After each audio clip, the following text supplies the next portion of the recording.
ඕම් බලා ගන්න cabinet minister කෙනෙක් තමන්ගේ එදිනෙදා වැඩ කටයුතු සඳහා ඇවිල්ලා තමන්ගේ මේ නිල රථයෙන් ඇවිල්ලා බඩු ටික අරගෙන යනවා. ඉතින් දැන් මේ වගේ යුගයක් නෙමෙයිද අපි බලාපොරොත්තු වෙන්නේ, මේ වගේ යුගයක් නෙමෙයිද අපි පැතුවේ.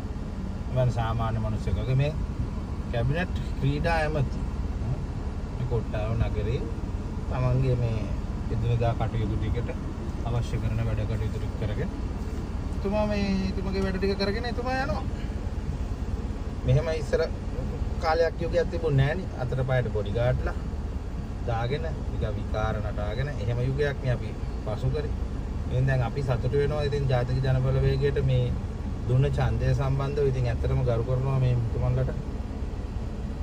මේ ක්‍රීඩා හා යෞවන කටයුතු කැබිනට් ඇමති. සුබ දවසක්. ජයෙන් ජයම වේවා ඔබතුමාලට.